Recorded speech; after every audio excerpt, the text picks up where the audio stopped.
Due to me being under the weather and some other foreseeable circumstances over the weekend, we're going to decide to change things up a little bit with the content. We got some new segment name for you guys, and we're going to start off with a little SEC spotlight. Alex has worked really hard on this over the last few days. I was really excited to see the ideas he has because, as always, fresh eyes are always so important. That's why there's two of us. Two are greater than one, and I'm so excited to let Alex get these segments underway with some SEC spotlight. Mr. Baumann, the host mic is now yours. Back in my old shoes, I used to host a podcast of my own with two buddies, so I'm back in the saddle, as they say, trying to get this thing rolling for this show today. Like you talked about, KJ, the SEC spotlight. We picked three big SEC games, and we're going to go in depth with those. But we're not going to ignore the other SEC games going on this weekend. We're going to talk about all those in a Blitz pick segment where we pick them. We're not going to spend 10, 15 minutes on each matchup. We might spend a couple more minutes on one matchup or the other if they're bigger. But these are the three matchups we're going to spend the most time talking about this week. The first one being number 6, Georgia, going to Neyland Stadium to take on number 15, Tennessee.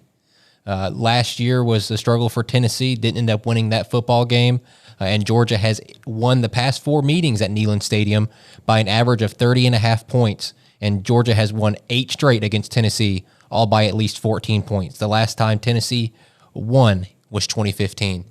So, KJ, you've seen both these teams play back-to-back weeks, Georgia not being tested really, playing Marshall and Austin Peay, and then Tennessee facing a semi-tough team in Syracuse, lost a lot of starters. We talked about that game in one of our first 2 podcasts, but they won that game, and then they played East Tennessee State last week. Both teams pretty different in the way they play football. Georgia leans on their defense a lot. Tennessee has a high-powered offense led by quarterback Joey Aguilar, and the running backs, the trio of them being Peyton Thomas, Star Thomas, and Deshaun Bishop, really talented running back, or Peyton Lewis, Star Thomas, and Deshaun Bishop, and they've really leaned on that running game since last year with Dylan Sampson. But KJ, who do you have winning this game this week? Well, listen, I don't think it's any secret, as you just called out the streak going, that the Bulldogs have had some luck against the Volunteers as of late. It's been a while since you've seen the tide turn a little bit, but I got to be honest with you, Alex. You mentioned those meetings of a margin win of 30. That is astounding for this rivalry. And when I was looking at that, I just kept getting the feeling that I just don't know that the field's going to be that lopsided this weekend. I really am a fan of what I've seen from Joey Aguilar so far to start. You mentioned what I think is a pretty decent football team in Syracuse that he absolutely carved up, and particularly in the second half, the running back by trio that the Volunteers have going on. Listen, I like Georgia's offense trying to recoup from all of the drops last year that they gave Carson Beck, and there was a lot of those. But you know, even though I do like Gunnar Stockton and I like Nate Frazier, there's nothing so far this year in the performances that indicate to me that they're going to run away with this. It's the defense for Georgia has looked pretty good, but you alluded to the opposition, Austin Peay and Marshall, and that's like man, that's pretty easy way to start the year. And then to go from that into Neyland Stadium, Alex, I'm going to take the Volunteers on this one. I like Tennessee in this game for a little bit of an early on in the year upset. I think Georgia's sitting a little too pretty than they need to be right now. And I think Tennessee's going to come out and play inspired football. Yeah. 2 parts of the teams. Both teams have key injuries. Georgia's offensive line.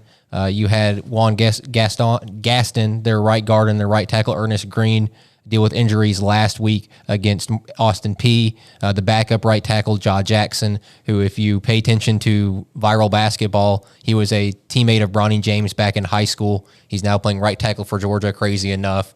But dealing with those injuries, that's going to be tough for Georgia, but they have not given up a sack all year. Them and Tennessee are among the only 12 teams in the nation to not allow a sack this season going into this weekend. And then Tennessee, you look at them down both starting quarterbacks. Jermod McCoy still recovering from his ACL, and Ricky Gibson III dealing with an arm injury.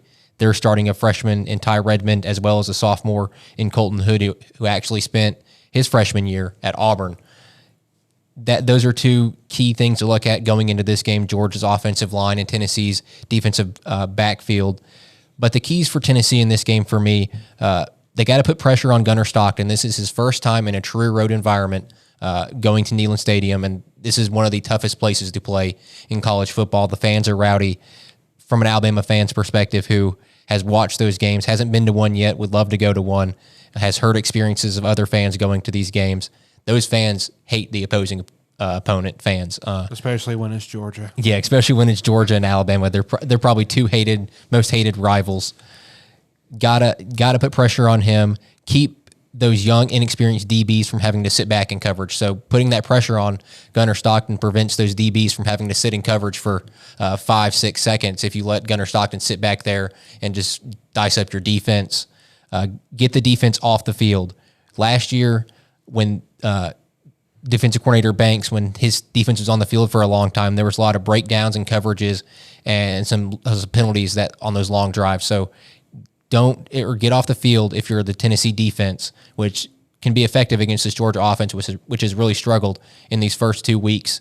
And then offensively, lean on that running game, but you have to make Joey Aguilar a threat. He can be a threat with his legs. He was that way at App State. He's shown flashes in the first 2 games, but you can't just hand the ball off to your three-headed monster running back in Bishop, Thomas, and Lewis. You have to make Georgia honor Joey Aguilar's legs, because as you saw last year with Jalen Milroe in the first half against Georgia, when they didn't respect his legs, he made them pay. So you got to allow Joey Aguilar to get loose at running the football, but as well as throwing it. Just make that defense of Georgia tired. If he can tire them out, I don't believe Georgia has the same depth they've had in the past on that defensive side of the football. And then for Georgia, you got to stretch the Tennessee defense vertically with the speedster Zachariah Branch coming over from USC. They have really struggled to do that in their first 2 games. Gunnar Stockton has been a checkdown warrior, as I would call it. He's got to stretch the Tennessee defense if you're going to give running room for guys like Nate Frazier, who is one of the most talented players on that offense. And then the defense has to avoid giving up chunk plays, because as anybody who has watched Tennessee under Josh Heupel, they might be gritty, but where he makes his money is getting those chunk plays, because he lures you in. He runs that football. He throws those screen passes.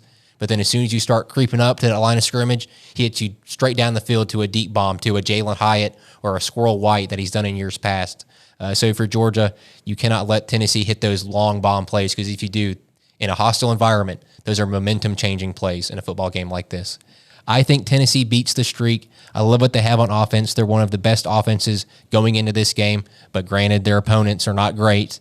And I just don't think Georgia has enough talent on defense. Not saying they don't have any talent, because Georgia always has talent under Kirby Smart. I just don't think they have the same talent to keep up with the Tennessee offense that has fired on all cylinders thus far. Yeah, you mentioned the depth. They have a lot of freshmen starting, in particular on the back end, a lot of sophomores, and those underclassmen on defense can sometimes be very, very good, but a lot different when you go from those guys being backups to a senior starting to guys like Jalen Carter and then that type of talent, N'Kobe Dean now in the league. We could talk about a lot of Georgia defenders. Yeah. Just don't tell Jalen Carter to watch his spitting. We're about to talk about a team that loves to spit, KJ. Oh, boy. The Florida Gators taking on number 3 LSU in Death Valley. The real Death Valley, Clemson fans, if you're listening.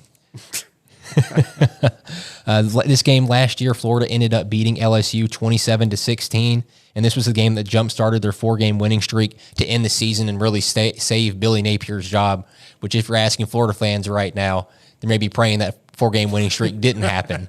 If you've seen the viral clips after last week's game, there was a Fire Billy.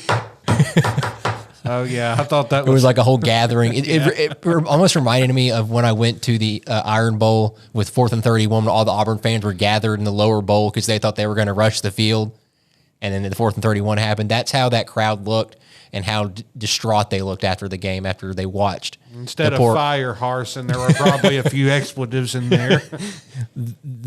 the coaching job that was done and some execution from some certain players were pretty poor in that game against USF, where they ended up losing.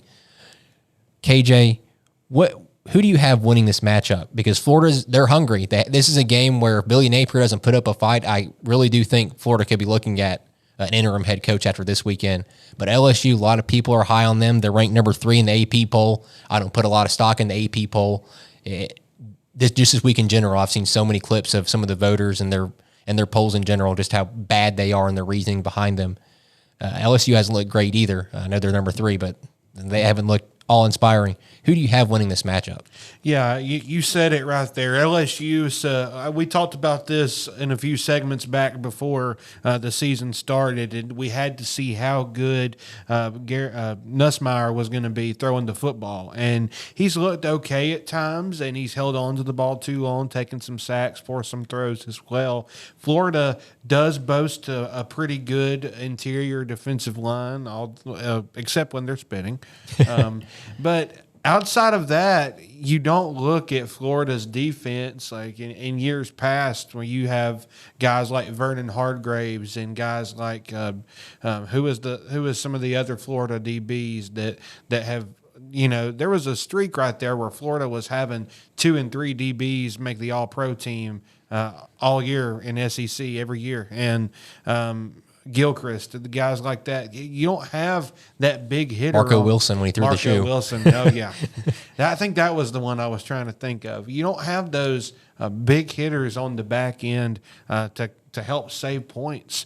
And I got to be honest with you, I didn't look at the quarterback, because there's 2 people that the fans always want to blame in a big-time loss like that. The coach and the quarterback. And the coach being blamed, Billy Napier, good reason, especially the clock management, letting a minute and a half dwindle down and then deciding to use your timeouts. If they were important to you, you should have called them earlier. And to me, I think Billy Napier is coaching for his job. You mentioned last year getting back into the season, inspiring Florida fans. They actually inspired the Florida front office, too. They went out and gave the guy an extension because, hey, win-loss-wise, we might not be looking great, but we like the trajectory of where this team could be headed. And Alex, I got to look at the quarterback, DJ Lagway, and say, yeah, he maybe missed 2 or 3 throws, but much similar to Alabama's situation against Florida State with Ty Simpson, every time I watched DJ Lagway, it seemed like there was a USF Bull defender in his face before even being able to get to his second read. Gatorade Player of the Year or not, you cannot ask a young quarterback to consistently bail your offensive line out. And his inability, speaking of Billy Napier, to help his young athlete, you knew 2 years ago Lagway wanted to come play for you. You should have hit right then and finding some real offensive linemen that can step up and give this guy a clean pocket. They've got the receivers, and they've got a pretty good 2-headed monster at running back. And they've got DJ Lagway. There's no reason for them to not be able to figure it out. All of that said, LSU has too much on offense in their own backyard. I say LSU wins pretty convincingly in the 4th quarter. Expect some first half, maybe 3rd quarter fight from the Gators, but I don't think there's any way we could see a close game in the 4th. You mentioned the offensive line for Florida, KJ. That was their strength going into the season. Returned 4 or 5 starters, your right tackle being the lone replacement you had to make, and he's been pretty bad, the new one they've had, but it's not all his fault. You have 4 starters to help him out. And it's not only pass blocking, it's run blocking. Two of your most talented weapons on offense, Jaden Ball and Jacoby Jackson, who you talked about last week, KJ, they don't have any running lanes. And when they're in the backfield, they're having to juke defenders in the backfield to create their own space. Having to make 4 guys miss before the second level. It's almost like Tank Bigsby at Auburn. If you watch those games, Tank Bigsby was having to juke 15 guys in the backfield almost to even get a yard. And you got to help your players, and to have an offensive line play the way Florida has played, and that being Billy Napier's strength, what he's known for when he was at Louisiana, that's what everybody talked about, is how good his offensive lines were there in a group of 5 school. He even turned a couple of guys pro that got drafted high. And the defense, it's been bad under Billy Napier since he took over, and it's not any different this year. They've only recorded 1 sack in 2 games, that one being from Tyreek Sapp. And when you're going to play an LSU team who themselves has problems on offense, running the football, they're last in the SEC in yardage per game. That's also been an issue for them last year. I just don't see a way the Florida defense is able to keep LSU off the field. LSU continues to dominate time of possession, almost 37 minutes a game in both games. I'm going to go LSU as well. I don't think it's as convincing as you say it is, KJ. I think Florida puts up a little bit of a fight because they know their head coach is on the chopping block. They're going to put a little bit of a fight up, but what LSU has done defensively this year has been nothing short of outstanding. Baker, the defensive coordinator there was a lot of question marks after last year towards the end of the season, the collapse they had, the highlight being the Jalen Milroe game where he just ran all over them, and he knew that's what Jalen Milroe was going to do. But the defense has answered the bell with the offense struggling. They did their job against Clemson. Anybody that watched that game knows they won in that football game. They did great last week when LSU's offense didn't look up to par against a Louisiana team that they should, or a La Tech team they should have ran out of the field with. I just think LSU, they figure it out at home against a pretty good Florida team, and they have enough to beat the Gators. Last game we're going to preview, KJ, the last in-depth preview with the SEC Spotlight. Not going two SEC teams here. Number 16, Texas A&M, traveling to number 8, Notre Dame. I'm a big Notre Dame fan, but KJ, who do you think wins this matchup? Alex, I love that we're previewing this. Listen, we've got accustomed to see Notre Dame playing pretty good football over the last, 8-10 years, but it always seems like they win just enough to get in the playoff or they win just enough to clinch an appearance in a good game, and they just have not been able to get over that SEC Big Ten hump.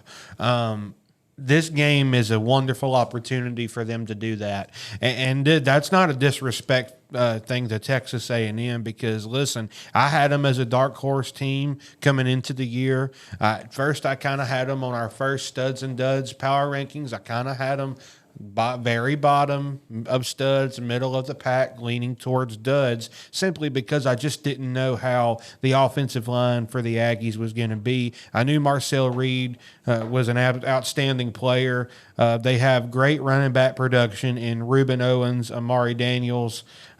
I just think Le'Veon Moss, most notably.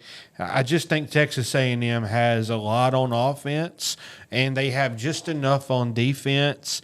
Listen, this is going to go down as, I don't know if you call any loss a good loss, but if the game goes the way I think it will, I think this is going to be a really hard-fought loss for either team. And I think Texas A&M has the edge because of that ability to run the football and keep the defense honest. I think Texas A&M can go into South Bend and potentially beat Notre Dame.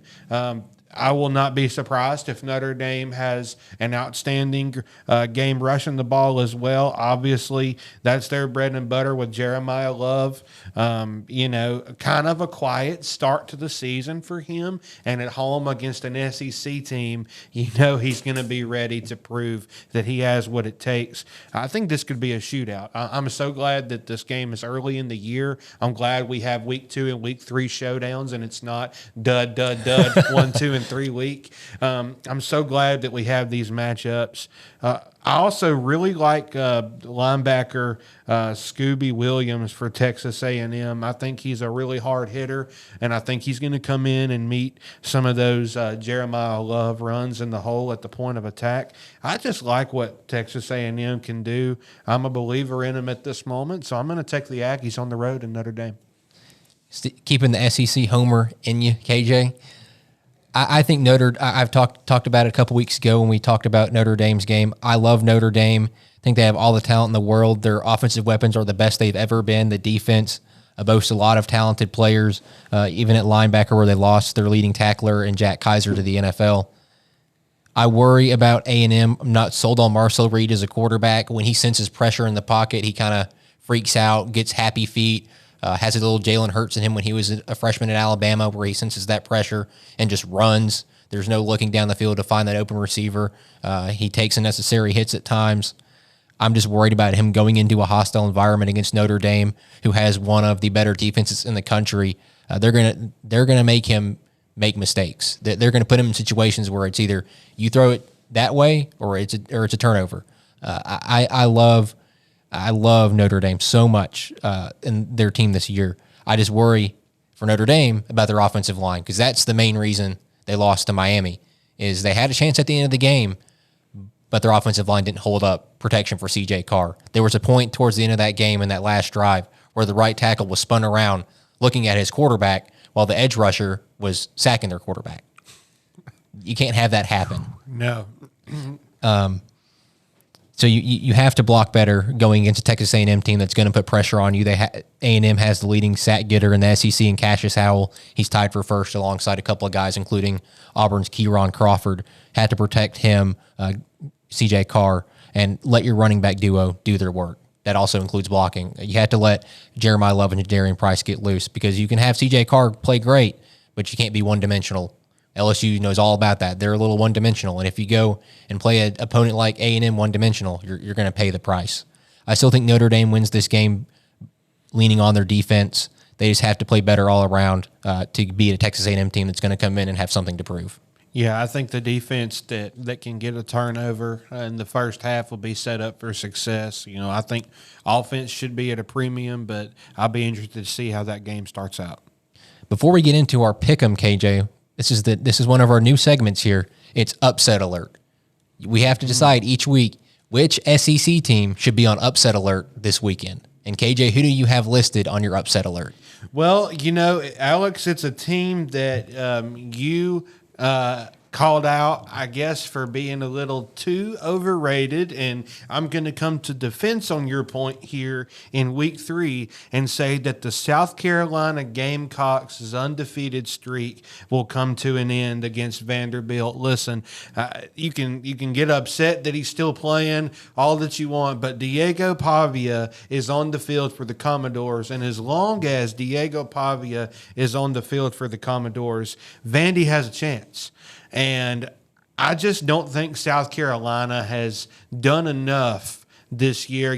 We talked about it would be a close game with them and Virginia Tech, and sure enough, until the fourth quarter, it was. Now, of course, Lenora Sellers' outstanding run at the end of the game. Don't want to take anything away from that young man, but I'm seeing some comparisons to Cam Newton. Cam Newton did a whole lot better than that. Just stop it, man, because you missed some point-blank, easy 5- and 8-yard window throws. And I think Vanderbilt has just enough on defense and just enough weapons on offense to score a few more times early, and I think the Commodores get the job done against South Carolina, and South Carolina's highest ranking in several years will plummet after this weekend. I like Vanderbilt in this game. I think it's a travesty that Vanderbilt's not ranked. Josh Pate talked about it on his show. If you dressed Vanderbilt's resume in Alabama clothes, they'd be ranked in the top 5 right now. But just because it's Vanderbilt, they're not ranked. It's another travesty with the AP poll and the voters that they continue to get that are lackluster at best and just vote for their favorite teams. But I digress. My upset alert team this week is going to be the Ole Miss Rebels. They are taking on the Arkansas Razorbacks. Arkansas is coming to Ole Miss to play them. Last year's game was pretty bad for the Razorbacks. Ole Miss ended up scoring 63 points against them. Arkansas stood no chance. But I think this Arkansas team is coming in a lot better than they were at this point last year. Taylon Green has played outstanding. Granted, it's against Alabama A&M on Arkansas State, but he has made the throws that you would see him miss last year, the easy layups, even the close passes where you were like, is he going to complete that pass? It's a tight window, and he missed it. But this year, he's hitting those throws. We all know he's great with his legs. The running back duo they got with him, Mike Washington Jr. and Braylon Russell, can give him 2 different weapons in that backfield, Braylon Russell being the hammer, Mike Washington being a little bit of the speedster. The receiver weapons, you lose Isaac Tesla, who's doing great things with the Lions right now. The receiving room's not world-changing. It's not Alabama's receiving room. It's not Auburn's receiving room. It's not even Georgia's receiving room. But their weapons there, Omega Blake, who I think has one of the coolest names in college football. He's been the weapon for Taylon Green, 185 receiving yards and 2 touchdowns in 2 games. But the thing I look at for Arkansas that has shown improvement over this year has been the defense, their linebacker duo of Xavier Sorey Jr. and Steven Dix Jr. have combined for 30 tackles on the year. I think they're going to be dominant in this game, and Quincy Rhodes, one of their edge rushers, is one of the 3 people tied for first in the SEC with 3 sacks. And I have just not been impressed with Austin Simmons this year in his first 2 games. No. Started off the Kentucky game with two interceptions. Kentucky went out to a 10-0 lead, and Kentucky ended up losing that game to Ole Miss. But Kentucky, we all know they're probably going to end up being the worst team in the SEC this year after what we saw from Mississippi State this past weekend. And if you throw those 2 interceptions against an Alabama or an Arkansas, even in Arkansas, I think Arkansas is able to capitalize on those interceptions where Kentucky really wasn't. And yeah, Ole Miss has the best running back stat-wise in the SEC in Kejuan Lacey. Arkansas has the guys up front to keep up with him and kind of keep him at bay and make Austin Simmons throw the passes. Again, I'm not a believer in Austin Simmons. I don't think he can beat an Arkansas defense that's hungry, a coaching staff that has this season to prove themselves. Sam Pittman's on the hot seat, and I think he gets off the hot seat with this one here. Yeah, I really like your notes and your prediction with that game as well, because you are right. And we called this. I specifically said, hey, guys, don't be surprised to see those Rebels struggle in Lexington, even though it was kind of bulletin board material from the losing the playoffs against them last year. Alex, they still found a way to make Kentucky stay in the game, and they did it with turnovers, shooting themselves in the foot. And to your point, I was high on Taylor Green last year at Auburn, even though he didn't have wowing stats. The build, the athleticism, the leadership as a freshman last year would just go pick up a receiver for dropping a pass, just get things you really want to see out of your quarterback. So shout out to that young man, and I think that could be another upset as well. Wouldn't be surprised at all to see your pick come to fruition. And it's worth noting, Travis Williams, the defensive coordinator at Arkansas, his main philosophy is putting pressure on the quarterback and forcing the turnovers. And if you do that to Austin Simmons, he's going to give you turnovers. And if he does what we've seen in the first 2 weeks of the football season, he's going to give you 2 or 3 interceptions or a fumble here. He has not lived up to the hype. And I don't mean to down the kid. I think he has all the talent in the world to be a great quarterback under Lane Kiffin. It's just the first 2 weeks against a Kentucky team that's not a great football team in the SEC and their first opponent. I'm just not sold on him being able to lead this Ole Miss team to the college football playoff in year 1. All right, here is the big segment for the Pick'em, KJ. It's the Blitz Picks. We're going to go through all the SEC matchups we did not go through previously, so we're not going to sit here and pick the A&M Notre Dame game or anything like that. We've already picked those games. We're going to go through the remaining SEC slate, and we're going to somewhat quickly pick the winner and loser of the matchup. All right, let's do it. All right, the first one, Wisconsin travels to number 19, Alabama. Yeah, well, here you have a 73-point shellacking to ULM. Yeah, I know it was ULM, but it was still good for Alabama to get back to winning ways and establish confidence on offense. Jeremy Bernard has just been outstanding through 2 weeks this year. Got to see a little glimpse of Keelan Russell. May not see the field here unless Alabama's just all on them early. I think the Tide defense has a great day this weekend, and I think Alabama wins by 7-10 against Wisconsin. I'm going with Alabama, keeping my Alabama homer status strong. Wisconsin's dealing with some quarterback injury issues, starter, backup. I don't think it's going to make a difference. Alabama, they're hungry. Rare thing, Alabama has something to prove in this matchup. Can they actually beat a tough opponent? And they're going to do it in this one.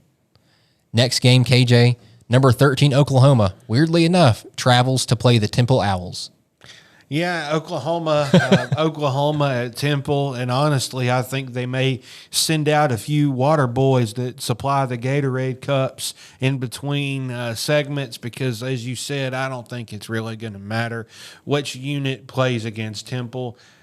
Temple has no chance at the Sooners' high-powered offense. Oklahoma should win big. I'm going Oklahoma as well. There's no reason to waste any more time on that one. I don't think Temple holds the candle to Oklahoma. It's a good tune-up game for their upcoming slate, which is pretty difficult, as we've talked about on past shows. The next fairly easy game to pick from, South Alabama travels to take on number 24 Auburn. Yeah, we got that number 24 ranking in front of us. Thank you, Alex. It's been a long time coming for us Auburn faithful. Man, some painful seasons. Just glad to see some confidence flowing in this year's team, even though it's only 2 games in.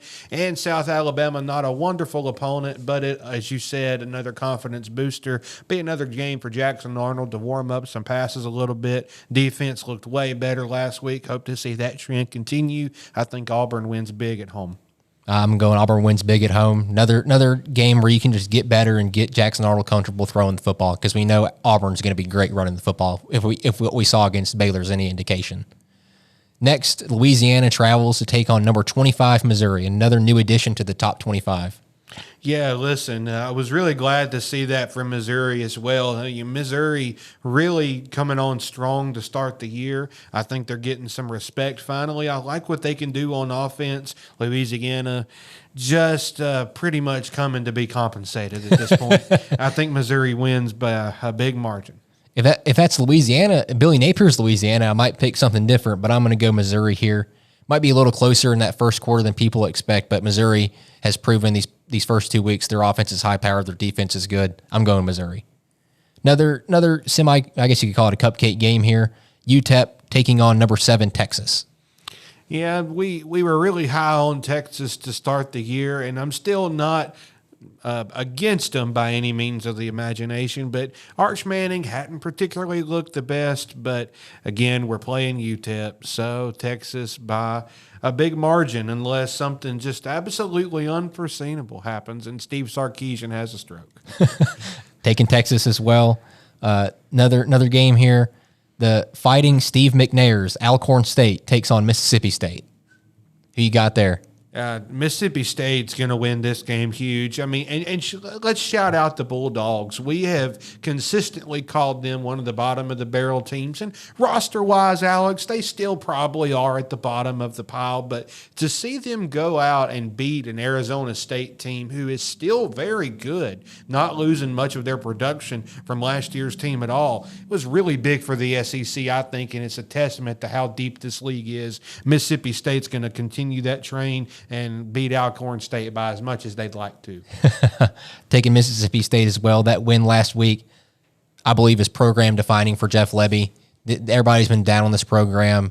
They've struggled since the passing of Mike Leach. He's got them turned in the right direction. Do I think they're going to go 10-2 and make the college football playoff? No. But are they going to be better than last year? They already are.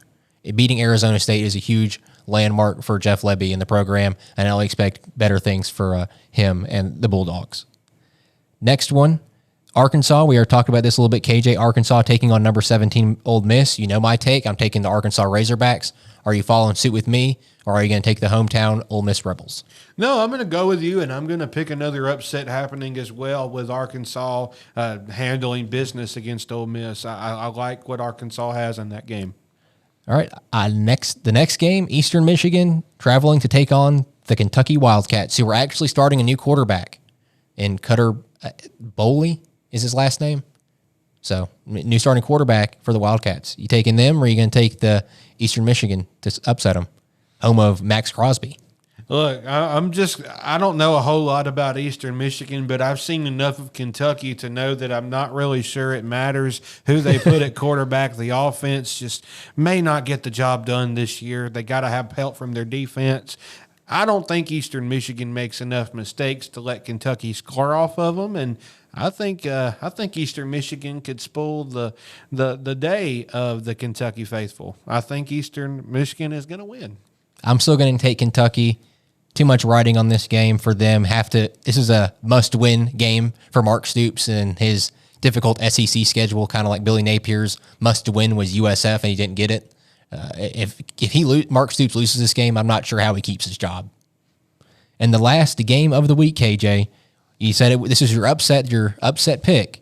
Vanderbilt traveling to take on number 11 South Carolina. So anything else you want to add to your comments about Vanderbilt beating the Gamecocks. No, just that I don't know that there's enough out of the run ability of Lenora Sellers and maybe one downfield shot to Nick Harbor that you might see. I don't think South Carolina is built to play four-quarter football with the upper echelon of the SEC right now. They haven't shown me enough, and playing that hot Vandy team that's probably a little irritated. Hey, you got a bunch of ranked teams from the league, and we're not one of them. We hadn't lost. What's going on? I think you could see Vanderbilt play really inspired football, and I think they get the job done versus South Carolina. I think Eli Stowers will go crazy. Dylan Stewart probably going to bring a lot of pressure off the edge, meaning you're not going to really have a whole lot of solid help covering Eli Stowers, and that's Diego Pavia's best target. I think Vanderbilt runs wild Saturday. Both these teams have, I guess Vanderbilt last week struggled in the first half, but in that they came out of halftime and they just said, you know what, pedal to the metal, we're going hard. Outgained Virginia Tech 307-21 and outscored them 34-0 to just demolish them in that second half. And if Virginia Tech was anything of a second half team, they might have 2 SEC wins to start the season. But they got in the second half and they just disappeared in both games against Vanderbilt and South Carolina. Vanderbilt's weapons offensively, they're going to run the football down your throat. South Carolina have not been impressed with them at all. They've really relied on their special teams. They've had 3 punt returns combined in both games. Highly recommend Vanderbilt don't punt it to Vicari Swain. He will return it. Don't do it. But I'm not a believer in this offense right now. Lenora Sellers has struggled all season long. The running game, I've had people tell me that Faison, their running back from Utah State, who was a 1,000-yard rusher last year, was going to be this game-changing guy. He was going to help the running game with Rocket Sanders gone. Haven't seen it. 61 yards in 2 games. Oscar Attaway, the backup, has done much better, 80 yards and a touchdown in 2 games. I'm just not sold on this South Carolina offense to be able to keep up with Vanderbilt. If Vanderbilt plays the way they did in that second half, which I expect them to do in a matchup where they're coming in to prove it, rank us, they're going to beat South Carolina. All right, that wraps up the Blitz picks, KJ. We're moving on to these final 2 things before we take a timeout. These are new segments here. We're going to do them every week. The first one being In the Hot Seat. Every week, we're going to talk about which player, team, and or coach has the most to prove this weekend and is in the hot seat. So, KJ, who do you have in your hot seat? Well, there's a lot of speculation. I think with one of our close teams in Alabama's Kalen DeBoer, a lot of Tide fans after the week 1 maybe overreacted just a little bit. Don't know if it's quite hot seat time for him, but if the trend does not continue in what we saw last week, be worth circling back around. I'm going to make a surprising claim right here because not that it's been awful by stretches of wins and losses over last year and this year, Alex, but they just have not looked very good and has so many NIL donors and all of this. You're at USC, at Lincoln Riley, and you're not wiping these lower echelon teams off the face of the earth on your schedule, and it just begs the question: what are you doing with all of this money? That, I mean, USC. I mean, it's the Alabama of California, right? I mean, they have donors left and right, former players dumping in. I'm not sure that USC is going to continue being content with how much they are paying Lincoln Riley for them to not even make appearances in big-time championship football, no playoff appearances. I mean, it's getting to the point to where they may come knocking on his door. That's kind of a lower echelon one. Luke Fickell at Wisconsin really hasn't done a whole lot yet, but that could change this week depending on what happens with the game versus the Tide. Those are my few picks right now. Brent Pry, Virginia Tech, another one as well. He's had, to his defense, though, he's had a rough 2 weeks with his SEC schools. Some scheduling issues there if you're Virginia Tech scheduling back-to-back opponents, Vanderbilt and South Carolina. Yeah, the guy that made the schedule won't be getting a Christmas card from their family. I'm going to take some low-hanging fruit here. We talked about it earlier in the show. Billy Napier in Florida, they had the most to prove this weekend. Napier's .500 in his 4 seasons at Florida, 6-7 and 5-7 the past 2 seasons. He's 10-14 in the SEC and only 4 ranked wins against opponents. He also has a losing record against all their rivals, Georgia, Tennessee, and Florida State. What Florida fans expect is not what Billy Napier has delivered. They expect every year to be in contention for the college football playoff and a national championship, and he has brought them nowhere close to that in his 4 years as the head coach, and hasn't really shown any signs of improvement. As I just talked about, 6-7 and 5-7, you're sitting at the same record almost. He has to show improvement here this weekend, like I talked about. It's going to make or break Billy Napier's time at Florida. He's got a lot on his plate. The schedule does not get any easier, as we've talked about numerous times on this podcast. And if you're Florida, if you move on from Billy Napier, who do you go out and get? Dan Lanning. I looked at some lists today from some notable sports writers out there. Dan Lanning has been mentioned. Jed Fish, Lane Kiffin, John Gruden, Eli Drinkowitz, Lance Leipold. Out of those names, I'm not sure really who you end up getting out of that. John Gruden might. I don't think any other guys leave their programs to come to Florida with the dumpster fire it is right now. Football-wise, basketball-wise, you're talking about a great program coming off a national championship, but the football program has been in the dumps for a while. Billy Napier has got to do better as the head coach if he wants to be back there for a 5th season at Florida. Yeah, no doubt about that. Florida has trended kind of backwards, and to expound off of Lincoln Riley at USC, the same has been true. You talk about 2022 with Caleb Williams going 11-3. 2023 they dropped to 8-5. Last year only 7-6. He has only went 15-11 in conference play for the USC Trojans. That's horrible. And for somebody that's playing in a Pee Wee conference in terms of defense, as that's what they don't believe in it, so you can say Pee Wee defense. And for somebody that's drawing an $11.5 million paycheck a year, that seat's got to be burning in Southern California for for Lincoln Riley right now. Maybe not a lot of people consider him on the hot seat, but you look at the numbers and they're not very pretty, Alex. Not at all. And the last thing before we take a timeout here, KJ, the last little segment is the On the Rise segment. This is another one each week. We're going to come in and pick a player, a coach, or a team that has shown us improvement or come on the scene in the past week or couple of weeks. Who do you have on the rise this week, KJ? Well, I think I may steal one of yours. I'm going to name 2. For me, I got to give an Alabama player some preps, and I got to give Jeremy Bernard a lot of shout out. I mean, in particular, Ryan Williams goes down, and you just absolutely step up and ball out. I liked Bernard last year, getting looks off of Ryan Williams being double teamed, and I think that's just going to continue when Ryan Williams comes back. I mean, he's climbing up the charts this year in the SEC. And I'll name an Auburn one as well. You talked a little bit about him earlier in the show, but how about the Tigers being tied for leading the nation in sacks at 10 already? Guy that has multiple of those is Kieron Crawford. Similarly on defense, defensive linemen get doubled up sometimes. Keldrick Falk has seen a lot of that, being a late first, early second round projection in next year's draft that he is. And Kieron Crawford has been outstanding already. 2.5 sacks. I think he's up to 4 or 5 tackles for loss just through a few games. He's had a really good season, and if he keeps hitting the hole hard like that from the other side of that Tigers defensive line, Auburn may have something to boast about on defense. You talked about Jeremy Bernard taking one of my guys, but I'm going to highlight another Alabama receiver who came on the scene this weekend, and Ladazir Brooks. He was a 3-star. He's a 3-star true freshman from Millville, New Jersey. If you looked at all the recruits Alabama got last year, he was not one of the 5-10 guys you looked at and said, yep, he's making an impact as a true freshman. No, he did it in this past weekend against Louisiana Monroe. He got his opportunity with Ryan Williams down with a concussion, and he made the best of it. He's only 5'9" and 191 pounds, so he's not one of those physical specimens you look at that's 6'2", 6'3", like Nick Harbor, 200 pounds, runs a 4'4", 4'2", 4'3", whatever have you.